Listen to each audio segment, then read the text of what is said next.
je pense que loolu Pastef rek jaar-jaaram ci opposition bi misaal la ci. avant Pastef amoon na ay candidats yoo xam ne aussi dañu jógoon bëgg nguur gi ku mel ni Karim Wade ku mel ni Khalifa Ababacar Sall nguur dal seen kaw. alors est-ce que tey jotul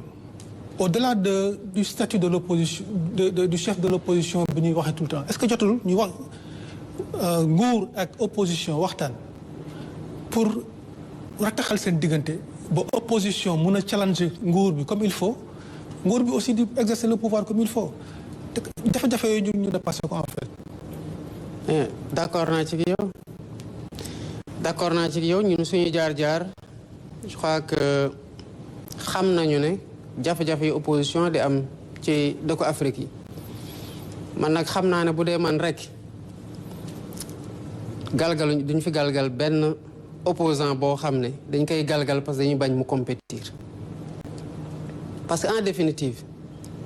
li ma gëm mooy na ku nekk ni ko président Abdou Diouf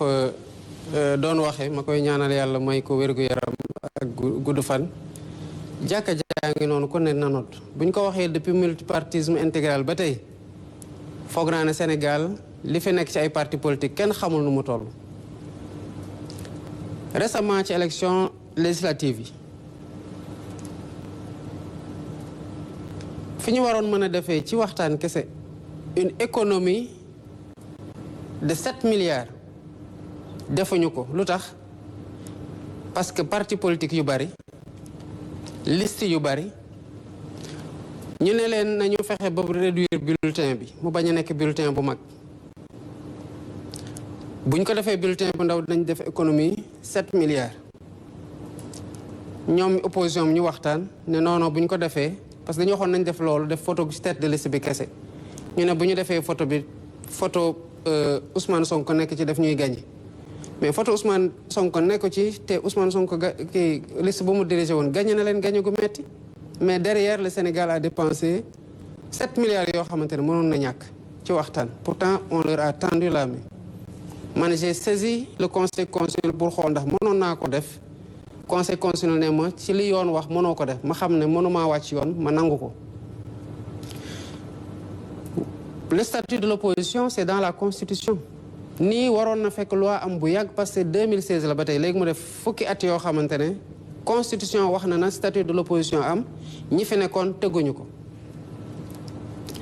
defar nañu terme de référence su dialogue journée du dialogue national bii ñëw tey mooy le 4 avril journée dialogue national c'est le 28 mai lan moo tax ñu def terme de référence yi dès à présent dama wax ministère de l'intérieur xool leen lan mooy sujet de discussion yi nga xamante ne parti politique yi ak société civile yàgg nañ ci waxtaan te amuñu ci ay consensus yu fort maanaam luy andi toute cette énergie négative ci ay tiraillement ay complot ak leneen loo xamante ne ñu ngi koy defalante ci langue politique bi donte nag c'est pas un jeu d'enfant de cœur la politique mais war na am un gentleman agreement boo xamante ne ci entre sénégalais war nañ ci tënku ñun ñëpp ñu defar un projet de terme de référence ma jox ko au pôle juridique de la présidence qui sont mes conseillers ñu am luñ ci yokk ñu jox ko au pôle politique ñu am luñ ci yokk ñu delloowaat ko ministère ma ne ko jëlal terme de référence yi dès le début avril nga jox ko à tous les acteurs ñu amandé ko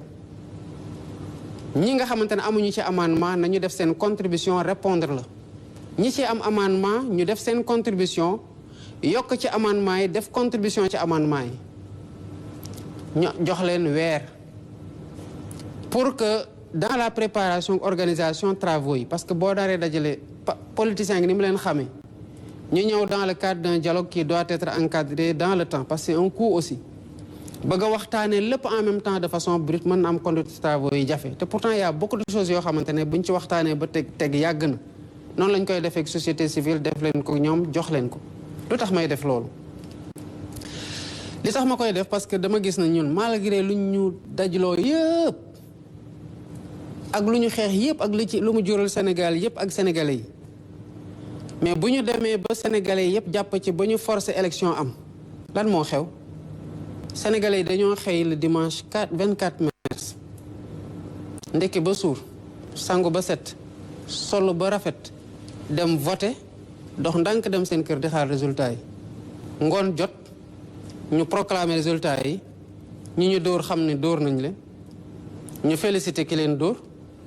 Sénégal jëm kanam le lendemain ñëpp liggéey. Ça signifie que le peuple est à la hauteur du statut du Sénégal en matière démocratique. Homme politique yi nag la ñu war a dugal dans un couloir de responsabilité. Le gouvernement gouverne comme nañ ko waxee, l'opposition s'oppose. Lépp sa mën a nekk dans le respect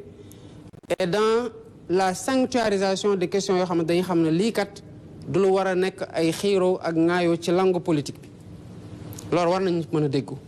mooy le sens du dialogue sur le système politique. Il y a une logique de rationalisation bi ci war a am. Il y a une logique de définition claire du statut de l'opposition pour ñu respecter ko parce que boo jëlee ki topp sama gannaaw qui est aujourd'hui le chef de l'opposition selon ñoom lu ñu waxoon avant ñuy ñëw parce que bu ñu waxee ne chef de l'opposition mais dañu waxoon ne non c'est celui qui est arrivé deuxième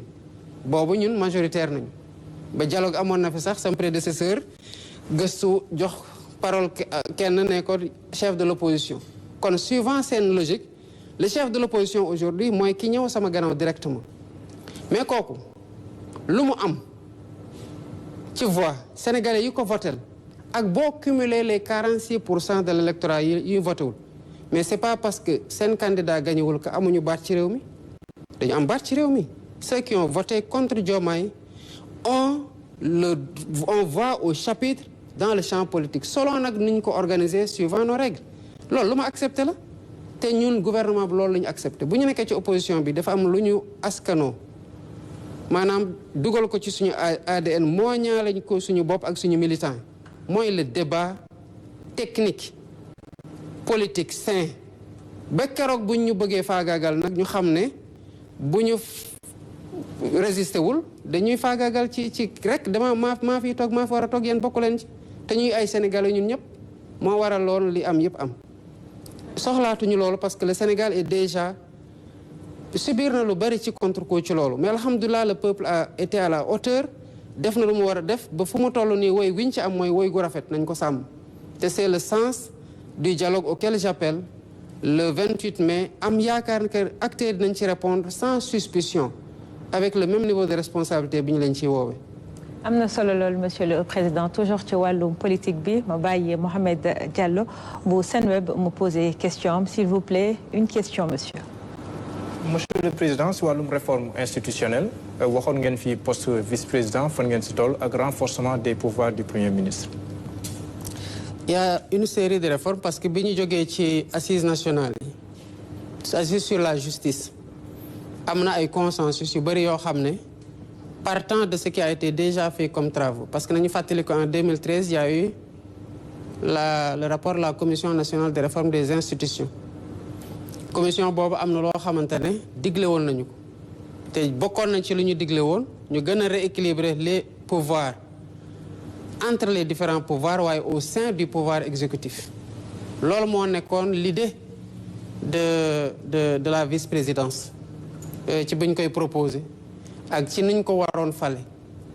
les assises ont eu des consensus bu ñu paree dama ne balaa ñuy demaat ci yeneen assises il faut que ñu won ñi ñuy waxtaanal que nekkuñu di waxtaan rek di dugal ci tiroir yi parce que kon bu ñu leen woowee en mai 2025 du ñu sawar a ñëw ci laa jël un comité ad hoc teg ko le comité ad hoc a produit un texte sur la Cour constitutionnelle loi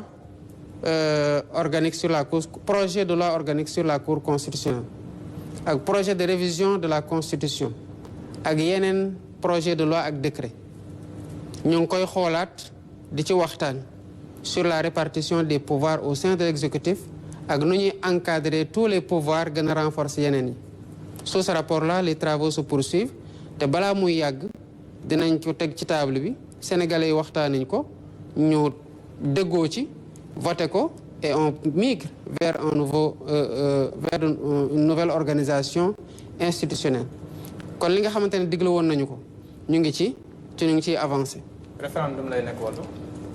Je ne sais pas pour le moment. Il faut respecter, c'est une question par journaliste. On va passer chez Maïmouna pour la troisième et dernière question de ce volet. Maïmouna, jox naa la kàddu.